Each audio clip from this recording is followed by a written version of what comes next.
नाले की साजनबाजी प्यारी साथ संगत जी सब ठीक ठाक हो भाई सारे साथ संगत जी। मालिक सबको ठीक रखे। सतगुरु अल्लाह वाहिगुरु राम हर पल हर जगह हर समय मौजूद रहता है।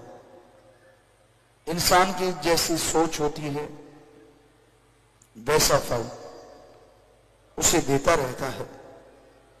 नेकी की सोच हो, अच्छाई की सोच हो तो इंसान को कई गुना ज्यादा मिलता है। बुराई की सोच हो तो उसे हासिल नहीं होता। शिष्य मुरीद कोई भी डिमांड रख सकता है, कोई भी इच्छा अपने अंदर प्रकट कर लेता है, पर ये तो राम वो ईश्वर परमात्मा जानता है कौन सी इच्छा जायज है और कौन सी इच्छा नाजायज है। जो जायज है वो पूरी कर देता है, जो नाजायज है वो कभी पूरी होने नहीं देता। पर कई बार इंसान अपने रास्ते से भटक के मनमते जब चल पड़ते हैं, जो रास्ते उनके लिए बनाए गए हैं, जो रास्ते उनके लिए चुने गए हैं, जब उन रास्तों से अलग अपना रास्ता ढूंढने लगता है या अलग खो जाता है तो फिर वो अपने कर्मों का फल भोगता रहता है। अगर अपने पीरो मुर्शिदे कामिल सदगुरु के बताए हुए रास्ते पे चलता जाए तो पहाड़ जैसे कर्म भी वो कंकर में बदलते देर नहीं करता। पर जब इंसान के अंदर खुदी का भाना कि मैं कुछ हूं, मैं कुछ बन गया, ये चीजें चल पड़ती हैं तो फिर इंसान उस राम से, अल्लाह वाहिगुरु मालिक से वो खुशियां हासिल नहीं कर पाता जो कि उसे कर लेनी चाहिए थी। असूल सबके लिए होते हैं। जो इंसान असूलों पे चलते हैं वो कभी जिंदगी में धोखा नहीं खाते। किसी भी सफल आदमी को देखो, कोई सज्जन हमसे चर्चा कर रहा था, बात कर रहा था, शायद डॉक्टर साहबान थे, तो चर्चा करते करते बात यह आई, किसी ने एक बुक लिखी है, हो सकता है आप लोगों में से किसी ने पढ़ी हो, दुनिया में सबसे ज्यादा सफल आदमी और असफल आदमी, यानी जो फेल हो गए और जो बुलंदियों को छू गए। किताब को लिखा गया, बड़ी फेमस हुई, वर्ल्ड में बड़ी मशहूर किताब है, पर एक नतीजा निकल के सामने आया जिसे पश्चिम सभ्यता ने नकार दिया।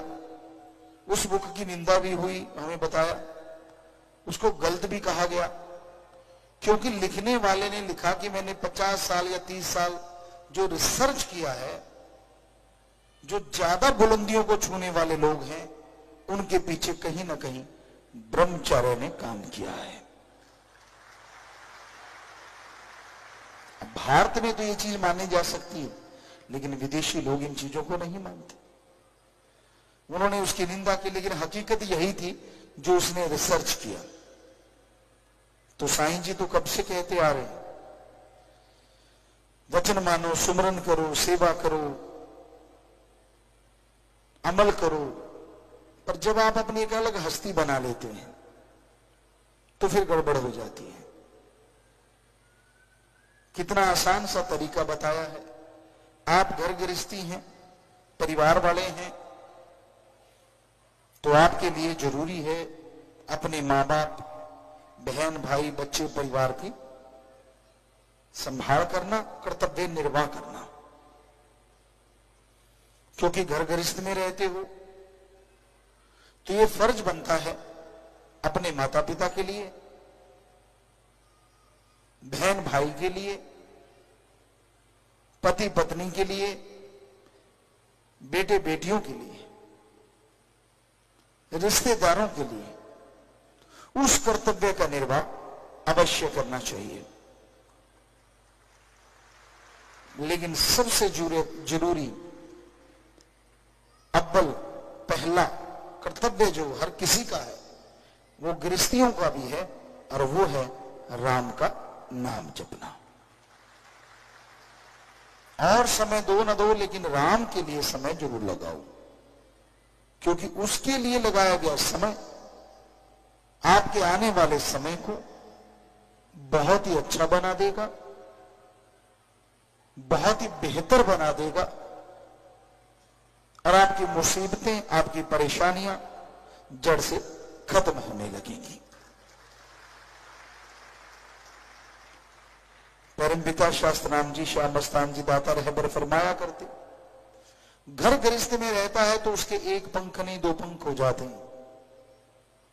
वो सेवा भी करता है, घर गृहस्थ भी चलाता है, गिरने का भी अंदेशा कम हो जाता है, क्योंकि घर गृहस्थ की जिम्मेवारियां, परेशानियां, मुश्किलें कई बार इतनी ज्यादा होती है कि कलोल करने का टाइम ही नहीं बचता, फुर्सत ही नहीं रहती।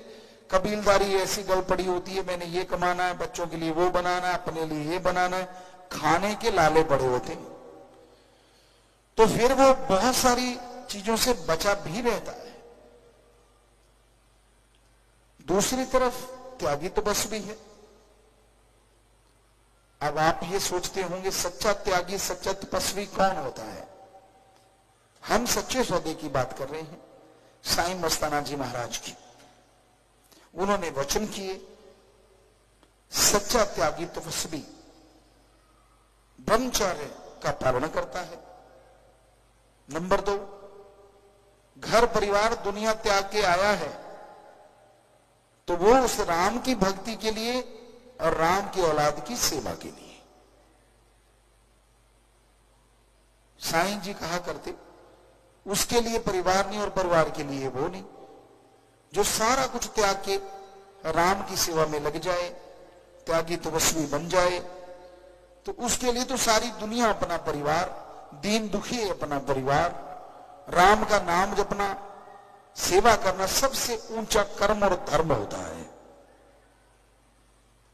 पर फिर भी वो ये ना करे और अपने, उसको लगता है कि नहीं यार मेरा भी फर्ज बनता है, मां के लिए, बाप के लिए, बहन के लिए, भाई के लिए, फलां के लिए। तो फिर साईं मस्ताना जी ने ये क्यों कहा कि अगर आप त्यागी तपस्वी हैं तो आपका तो फिर दुनिया से है, आपके माँ बाप परिवार को साईं मस्ताना जी खुद देखेंगे, शास्त्रनाम जी दाता खुद संभालेंगे। पर आप छोड़ेंगे तभी ना, आप तो खुद नहीं लंपट हुए पड़े, आप तो खुद किसी को सांस ही नहीं लेने देते, तो साईं जी तो कहां से आएंगे फिर? वो जिसे प्यार करता है खजाने लुटाता है, पर लुटाने से पहले अजमाता है। तो ऐसा नहीं है कि इस युग में त्यागी तपस्वी नहीं है, सच्चे बहुत हैं, बहुत नहीं भी है। सिर्फ साइन बोर्ड लगाने से दुकान नहीं चलती, साइन बोर्ड के अकॉर्डिंग दुकान में सामान भी होना चाहिए। जनरल स्टोर है और खाली शीशियां 4 रखे बैठे हो तो आमदन कहां से आएगी? जनरल स्टोर है तो सारा सामान उसमें भरा पड़ा है तरह तरह का, तो लोग भाग के आएंगे, अच्छे रेट हैं तो सामान बिकेगा भी धड़ाधड़। तो उसी तरह जो भी साइन बोर्ड आपका है, गृहस्थी हैं, त्यागी तपस्वी हैं, कुछ भी आप जो साइन बोर्ड है आपका कि आपकी पहचान है उससे, उसके अकॉर्डिंग समान होना जरूरी है। पर इन सबसे पहले आप एक सत्संगी हैं, एक राम अल्लाह वाहिगुरु ईश्वर को मानने वाले हैं, जिनका काम दिलों को जोड़ना होता है, तोड़ना नहीं होता। अपने शब्दों को तोला करो। पुरानी कहावत यूं ही नहीं बनी, पहले तोलो फिर बोलो। तोलने का मतलब कोई तकड़ी बाट लेके तोलना नहीं है, आप जो कहने जा रहे हो उसका रिजल्ट क्या होने वाला है, पहले ये सोचा करो। पंजाबी में कहते परड़ पांडा, एक वर्ड है, शायद डिक्शनरी में नहीं मिलेगा, पर आम बोलचाल की भाषा में परड़ पांडा, जिसका ये नहीं पता कब क्या निकाल दे। और ऐसे लोग समाज में इज्जत हासिल नहीं करते, लोगों ने मुंह नहीं लगाते, क्या पता यार इसने क्या कह देना है, ऐसे लड़ाई गड़बड़ जाएगी। तो कहने का मतलब जो आपका साइन बोर्ड है उसके अकॉर्डिंग चलो, मन मते मत चलो। जब मन के अकॉर्डिंग आप चलने लगते हैं, मन की कही बातों पे अमल करने लगते हैं, तो फिर दोष गुरु पीर फकीर को क्यों देते हैं? आप सोच के देखिए, साईं मस्ताना जी महाराज ने परम पिता शास्त्र राम जी दाता रहबर को वचन किए, नहीं टाइम देना तो किसी भी फैमिली के एक मेंबर को टाइम नहीं दिया। ठीक है, सत्संगियों की तरह सत्संग करते करते कभी उस गांव में सत्संग है तो जाना, उसी तरह चर्चा होनी। लेकिन यही बात जब इस खाक को वो साईं बेपरवाह शास्त्र राम जी दाता ने गुरगद्दी पे बिठाया, तो 3 या 6 महीने के बाद बापूजी आए, शायद वो रोए होंगे बाहर, किसी सेवादार ने जाके बताया कि ऐसे ऐसे हुआ। कहते जी संत जी तो मिले ही नहीं। परमपिता जी शाम को बाहर आए, चारपाई पे बैठे, मजलिस करने के बाद फिर बैठे वहीं आके, और बैराग में आवाज में कहने लगे, नहीं अब नहीं। हम पास बैठे थे, हमने कहा जी क्या? कहते नहीं, जब तक बापूजी हैं बच्चों का सार संभाल वो करेंगे, लेकिन इसका मतलब ये नहीं है कि आप उनको टाइम नहीं देंगे, उनको आप टाइम जरूर देंगे। अब पहले की तरह नहीं होगा, जैसे इस शरीर की माता जी को अधरंग हो गया तब योग में, अब ये नहीं होने देना। तो सतगुरु के वचन है, हमारे लिए तो ये वचन हुए। कईयों को होता है त्यागी तपस्वी घर गृहस्थी कि यार पिताजी जब टाइम देते तो हम क्यों नहीं, हमें तो सतगुरु ने वचन किए, हम तो वचनों की खाते हैं। 6 महीने वचन नहीं किए, पूछ सकते हो, सवाल पैदा ही नहीं किया हमने, कभी पास भी फड़कने दिया हो। लेकिन जब वचन कर दिए सतगुरु, कहे नदी में या कुछ भी, तो सतगुरु के लिए तो सब कुछ है। उन्होंने वचन हमारे लिए स्पेशली किए और किसी को तो किए नहीं, कि आगे से ऐसा नहीं होगा जब तक ये है, ठीक है? नहीं तो बाद में बच्चे जब भी सलाह चाहें, जब भी जैसे ये टाइम चाहेंगे, इनको टाइम जरूर देना। तो हमने सतवचन, तो सतगुरु ने जो हुक्म किया होता है शिष्य को, उसके अनुसार चलना ही होता है। पर आप नकल करने तो बैठ जाते हैं, कभी अकल का इस्तेमाल भी किया करो कि हाँ भाई इधर तो वचन हुए, हमें क्या वचन हुए, आम को क्या वचन हुए, कभी सोचा है? वो तो 1948 से वचन हुए, वो तो कभी विचार नहीं किया। तो इसलिए विचारा करो। सतगुरु को, अल्लाह राम वाहिगुरु को सबका फिक्र है। जब आप सब डोरियां उस पर छोड़ देते हो, अरे उम्मीद तो किसी अच्छे धनाड़ की, सरपंच की ले लो, वो बड़ी मदद करने से पीछे नहीं हटता। तो पीर फकीर तो वाहिगुरु राम के जानने वाले होते हैं, कोई उस पे डोरियां छोड़ दे तो क्या राम कोई कमी आने देगा? पर आप डोरियां छोड़ो तो ना, आपको तो खुद की डोरियां कसी हुई हैं। तो इसलिए आप टेंशन में रहते हैं, परेशान रहते हैं, दुखी रहते हैं, गमगीन रहते हैं। उसको सब फिक्र है। बेपरवाह जी ने कितने भजन रखे हैं, ये हो नहीं सकता कि उसको पता ना चले कि तेरी रग दुखती है, तेरे को परेशानियां, हो नहीं सकता। टाइम लग सकता है, इसमें भी उसकी कोई रजा होती है, उसकी कोई वजह होती है।